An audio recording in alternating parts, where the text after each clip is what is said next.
Hi, hello.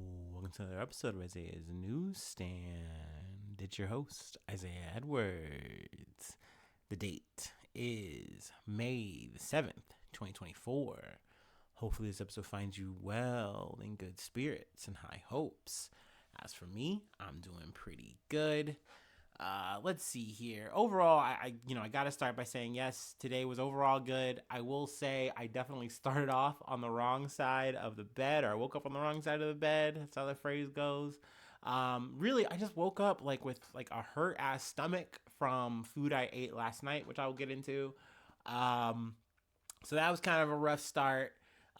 Then kind of segueing into just I don't know. I had one of those days where my relationship with the internet just really wasn't hitting. It really wasn't good.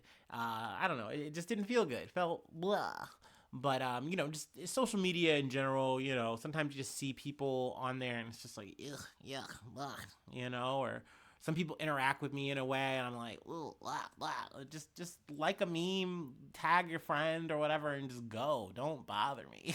It's usually how I feel. I don't want to say most days, but some days it just really can get me. And I'm just like, I don't like it here. And of course, I could just turn off my phone or just leave it alone. But you know me, I'm way too attached, and I got nothing better to do. Anyway, but yeah, no. Overall, today was good. It was solid. I feel like one of the upsides about today was even though I saw the negatives, I felt like I didn't dwell on them too much, or as long as I have in the past. So that's good. Patting myself on the back for that. Also, sorry if you're hearing any background noise. Well, it looks like my neighbors are deep chilling right now, and I get it. Hey, you got to turn up on a Tuesday sometimes. But yeah, let's do food corner. Let's talk about some food. The food that made me a little sicky. It was my usual beef and rice bowl. Add some bacon. It was good. I didn't, have any problems with it. I think what happened was I spiked it with too much fried stuff. So let's go to the bread. I fried all the tortillas this time. I wasn't playing around.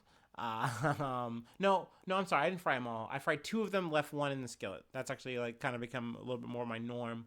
But then I also did this thing because I still have some cornbread. I was like, you know what? Let's fry this cornbread up. Why not? Let's just go a little crazy. Let's get a little experimental. And that was a mistake. Shouldn't have done it. But, trial and error. Overall, I gotta say, it didn't taste terrible, surprisingly. I've tried literally frying a slice of bread before, and that was the worst thing I've ever done. That is F tier. Do not try. This was higher up than that, but it's still I don't know. Have you ever ate a thing and you can tell this is not making you better as a human being? Potentially it's making you worse. It's filling your body in ways that it shouldn't. So that's what that cornbread felt like. But overall, the meal was good. I ate it, but I woke up the next day and I was like, oh no, and I just wanted to puke. I was dry heaving a little, but I didn't. Anyway, that's my food corner. That's my day. Let's get out of my life and let's get into some real news. Hopefully that sounds good to you. But before we do that, let's do the startup. Let's get reacquainted with the day. Little meeting, and we'll get into that news.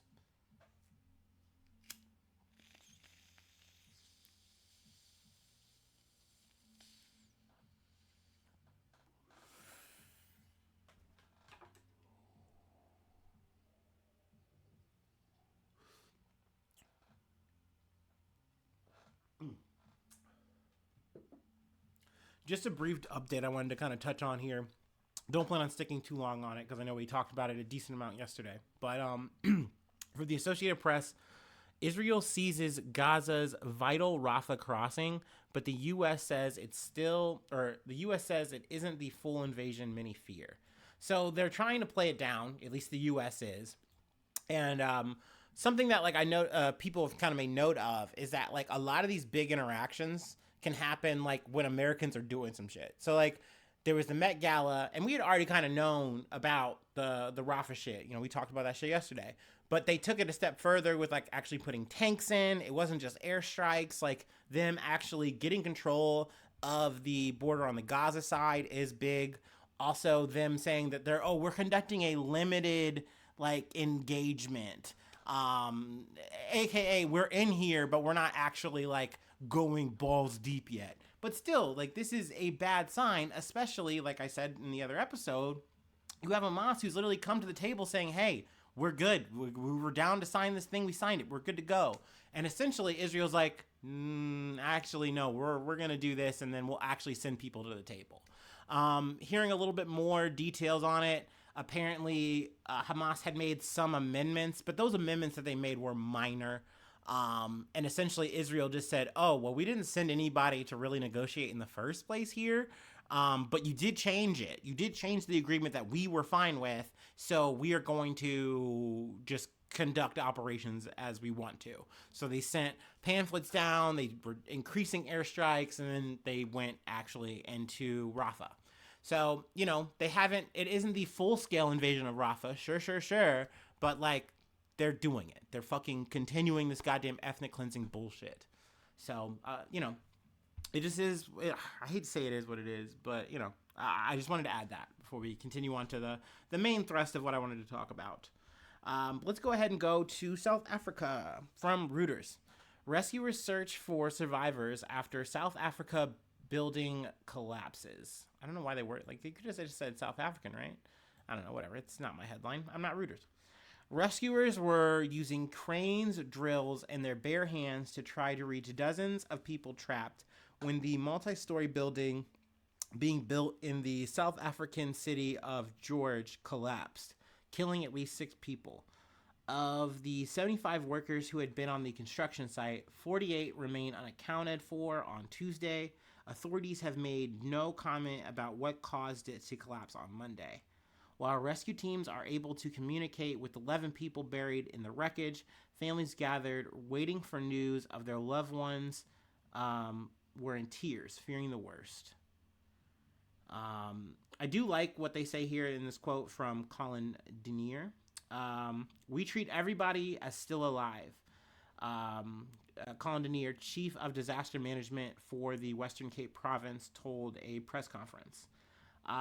So yeah, I mean, I'll keep you posted on any more news. I know Cyril Ramaphosa was a prime minister or whatever, or no, I'm sorry, not prime minister, president, has called for an investigation. You know how these investigations go. Maybe we learn a little, maybe we learn a lot, but is anyone going to get held responsible?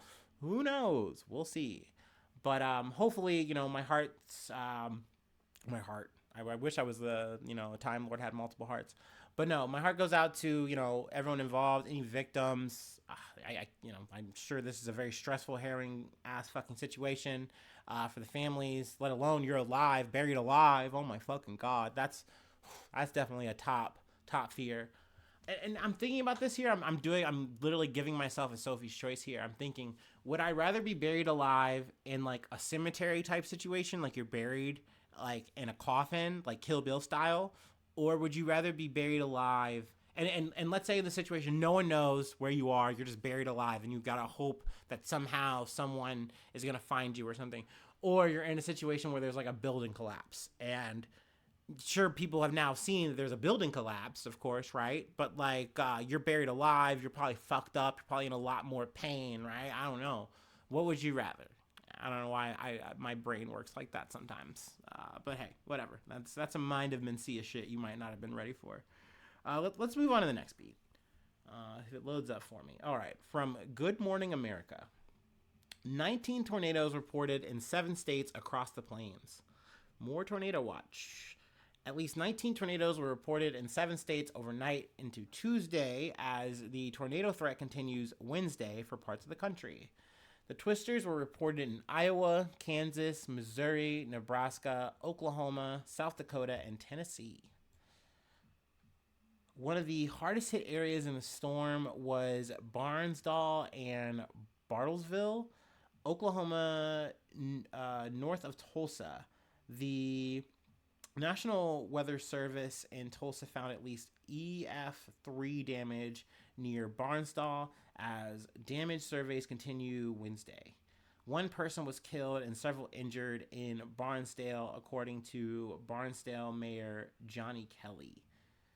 Kelly said there was significant damage to much of the small town, including several homes that were completely leveled and a nursing home that was destroyed. I always hate like when the weather like because the adage is supposed to be April showers bring May flowers. So it's like, hey, we get all the stormy weather in April, and then we're just supposed to have nice ass fucking summer. Okay, I'm supposed to be like looking at like all of the flowers in May. So I kind of hate when I see crazy weather in May. And plus, I just don't like weather in general. Okay, I'm not a weather guy. All right, I prefer a nice temperate, just boring, nothing happening. Because like this is what happens when you get spicy ass fucking weather. You know what I mean? It's like it's no good. You get tornado goddamn alley. Um, let's see. I know that tomorrow is supposed to be potentially bad for a lot of areas. I know they list some of them. The tornado threat moves into Ohio Valley and parts of the southern Great Lakes Wednesday afternoon and evening. Some 35 million Americans are in the storm zone, from Chicago to Nashville, Tennessee. If you are potentially, experiencing any weather, this is a shout out. Feel free to send some feedback, hit the line, hit the email. I don't really have a line.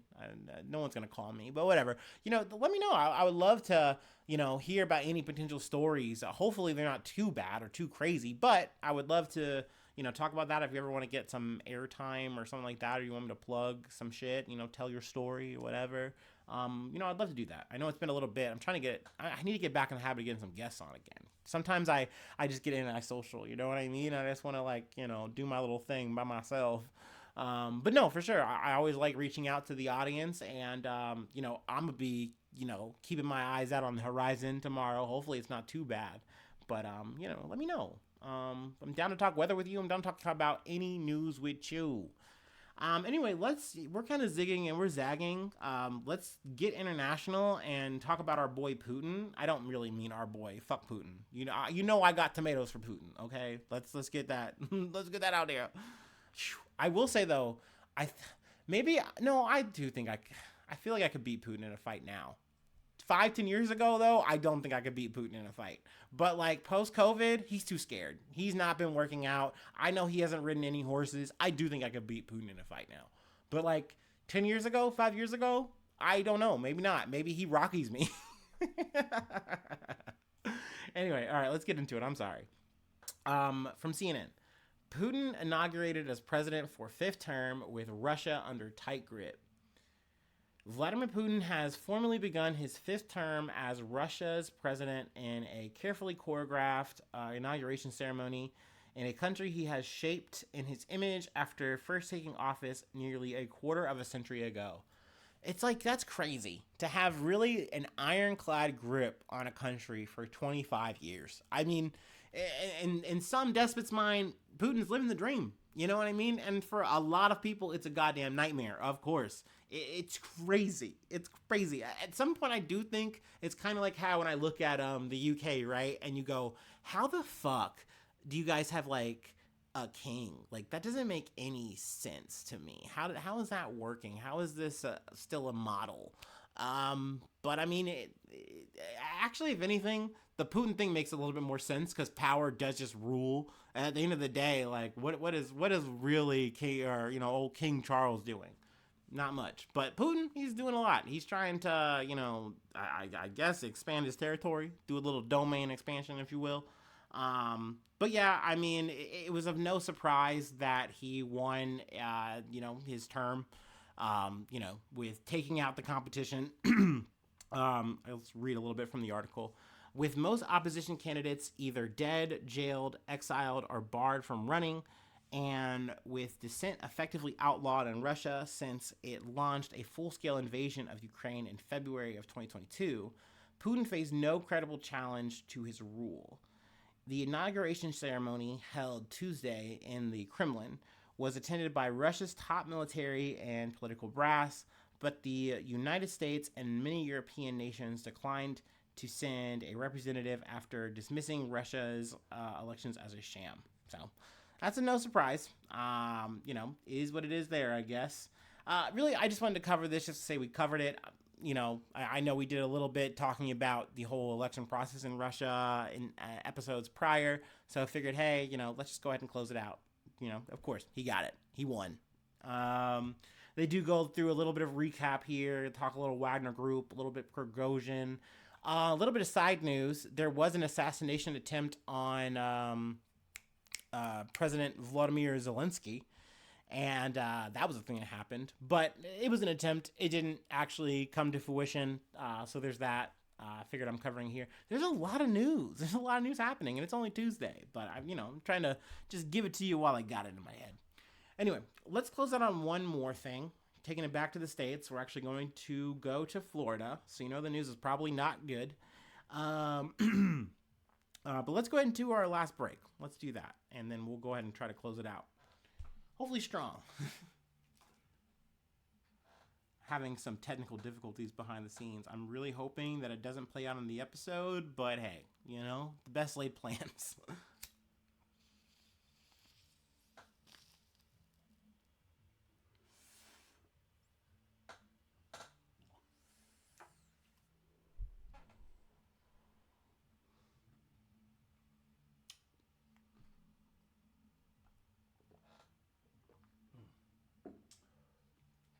Ooh.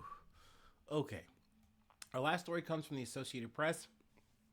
U.S. service member shot and killed by Florida police, identified by the Air Force. Ooh. The U.S. Air Force said an airman based at Special Operations Wing at Hurlburt Field, Florida, was shot and killed Friday during an incident involving a sheriff's deputy. Senior Airman Roger Fortson, 23, died at his off-base residence, the U.S. Air Force said in a statement released Monday. A deputy responding to the call of disturbance in progress reacted in self-defense after he encountered a 23-year-old man armed with a gun, the Okaloosa County Sheriff's Office said in a news release. Fortson was taken to a hospital where he died, officials said. Y'all know that these are the kind of stories that I'm just prone to covering. And, of course, this is a black man. And, he was shot and killed by a policeman. That's not new in America. I think the added twist here or whatever is that this is a person who is in service. This is an airman. And I think there's a thought in your head, and this is just me speaking as a black man, thinking like, hey, I'm literally just like you, dude. Why are you trying to treat me like this? And then next thing you know, you're fucking dead. And granted, I don't know the details, but y'all also know I'm not one to trust a fucking cop. I'm sorry, I'm just fucking not. So I know this guy's on administrative leave or whatever. The sheriff, or I'm not the sheriff. The sheriff's office said the deputy was placed on administrative leave pending an investigation into the incident. So yeah, I mean, it is what it is. At this point, you got to take the story unless there's a body cam or what have you. But even then, these things can go to trial and motherfuckers just get away like they're James Bond. This had me thinking of a story I missed covering. I think it was a cop. This was a cop, person of color. I think he won millions of dollars or something from this lawsuit. I want to say it's LAPD. I should be doing my research more before I start yapping online. But he won this lawsuit, but he was literally beat by his peers. They literally fucking Rodney King'd their own guy. You know what I mean? This is why it just fucking sucks, man, because you can even be of this system. You can be like these guys, but it's no, they still see color, my guy. They're still gonna fucking treat you like you're different, like you're less than. There's just no escaping that shit, It's a goddamn shame. And hey, maybe I'm speaking out of turn. Maybe this isn't a racial thing. This guy had a gun. It doesn't matter what color you are. At the end of the day, self-defense is self-defense, right, brother? I don't know.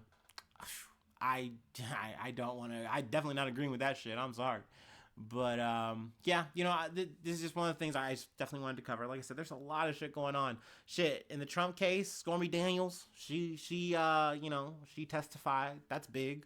That happened. But yeah, I don't know. I don't want to get too in the weeds. I know we've talked about a lot of news today, I feel like. So yeah, let's go ahead and call it. Actually, I did pretty good. I did pretty good on time. we'll see how this sounds when I run it back. But yeah, thank you so much for sticking around this long. If you've made it, if you'd like to help out, support the effort financially, I do have a Patreon. Patreon.com/Isaiah News. Become a newsie today.